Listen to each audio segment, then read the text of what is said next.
देखिए, जो इन्वेस्टमेंट अगर कहीं बाहर से लानी है तो उसमें सबसे जो क्रिटिकल रोल है वो यही होता है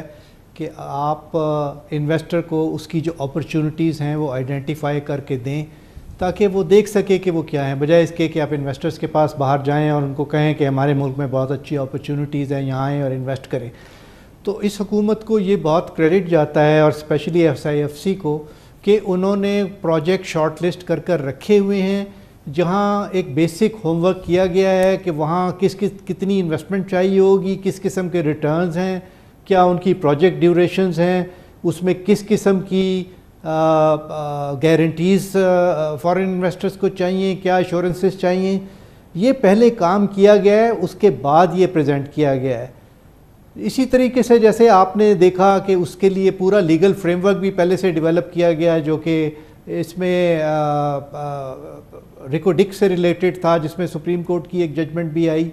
तो ये सारी चीज़ें बहुत ज़रूरी थी, क्योंकि हमारे पे एक लैक ऑफ कॉन्फिडेंस था फॉरेन इन्वेस्टर्स का, जो कि डेवलप हो गया था। उसमें कुछ लिटिगेशंस रही हैं, उसमें कुछ हमारी मैक्रो इकोनॉमिक इंस्टेबिलिटी रही है। अब अगर आप मैक्रो साइड पे भी देखें तो चीज़ें बहुत इम्प्रूव हुई हैं। आपका करेंसी, जो आपकी करेंसी बहुत अरसे से स्टेबल है, आपका जो करंट अकाउंट है वो एक सस्टेनेबल लेवल पर है। ठीक है, इन्फ्लेशन एलिवेटेड है, लेकिन इन्फ्लेशन भी अब नीचे आता नज़र आ रहा है। मुझे लग रहा है कि ये जो अप्रैल का नंबर आएगा ये तकरीबन 17% पे आएगा, पिछले महीने 20% आया था। अब कुछ बेस इफ़ेक्ट आएगा, कुछ जो है वो फूड प्राइसेस नीचे आई हैं रमज़ान के बाद।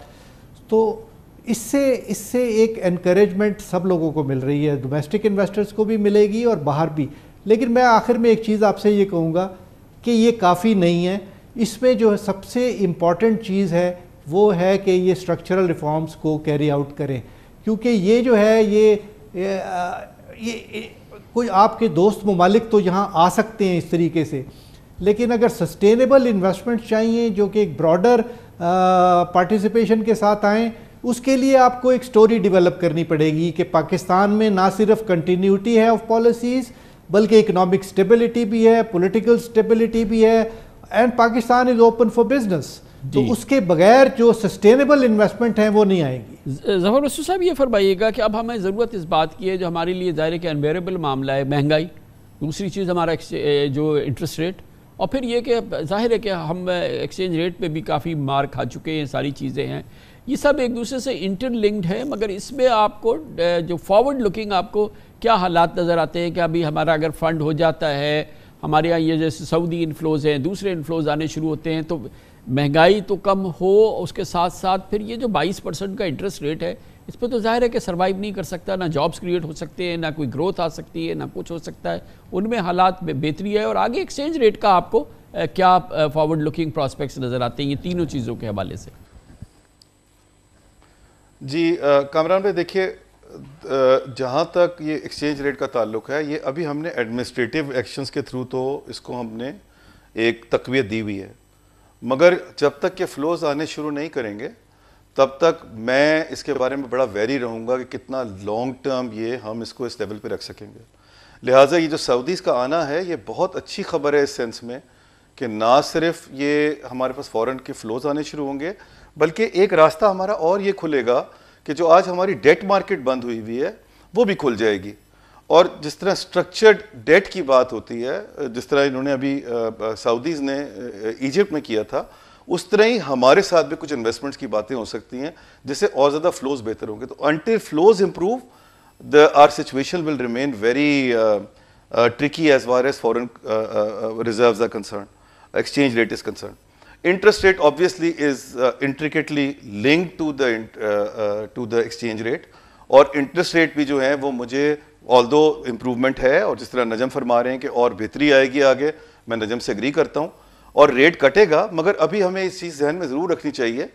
कि 2-3 ऐसे रीजंस हैं जिनको हमें अपने जहन में रखना पड़ेगा before we decide to cut the rate. एक तो अभी हमारा बजट आना है, और बजट में जो स्ट्रक्चरल चेंजेस की बात कर रहे हैं नजम,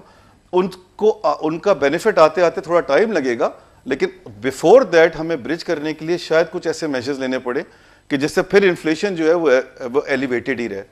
लिहाजा वहाँ पर भी हमें बड़ा फूक के कदम रखना पड़ेगा।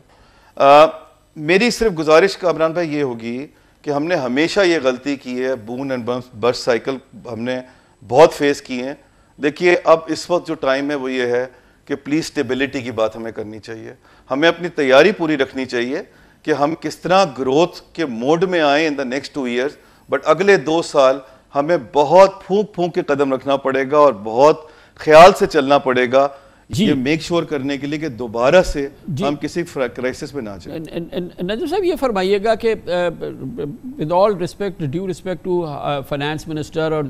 जफर मसूद साहब ये सारा, लेकिन बहरहाल जो इंटरेस्ट रेट का मामला है, जो हमारे बैंक्स हैं उनका तो एक ये क्रिटिकल इंटरेस्ट शायद ये नहीं है कि इंटरेस्ट रेट बहुत तेज़ी से कम हो या होते नज़र आए, लेकिन बेस्ड ऑन फंडामेंटल्स है, आपको ये आउटलुक कैसी नज़र आती है और क्या इस सिलसिले में अपने इंटरेस्ट रेट के हवाले से हमें इतना ही कॉशियस होने की ज़रूरत है जिसकी अक्कासी जफ़र मसूद साहब कर रहे थे? और ये क्योंकि ये तो मेक और ब्रेक प्रोपोजिशन है हमारे लिए कि कब तक हम इसको सहते रहेंगे, और जो इंटरेस्ट रेट की जो आर्गूमेंट है इसको सस्टेन करने का, उसको भी बहुत एग्रेसिवली लोग चैलेंज करते हैं, माहिरीन चैलेंज करते हैं। आप किस साइड पर खड़े? कामरान साहब, अभी 2 महीने तक तो मैं भी यही समझ रहा था कि ये इंटरेस्ट रेट अब जून की जो 29 की मीटिंग है इससे नीचे आना शुरू हो जाएंगे, लेकिन कुछ रिस्क डेवलप हो गए हैं मार्केट के अंदर सिंस देन, जैसे कि इन्फ्लेशन थोड़ा सा ज़्यादा स्टबन साबित हुआ है, और दूसरा जिस तरीके से कि तेल की प्राइसेस इंटरनेशनल मार्केट में बढ़ी हैं, कुछ जियोपॉलिटिकल सिचुएशन थोड़ी सी ख़राब हुई है, तो मुझे लग ये रहा है, और फिर IMF के जिस जंक्चर पे हम इस वक्त खड़े हुए हैं, मुझे लगता है शायद अभी गवर्नमेंट के लिए मुमकिन ना हो कि वो स्टेट पर इंटरेस्ट रेट कट करें और ये जुलाई वगैरह में जाके कट होने शुरू हुए।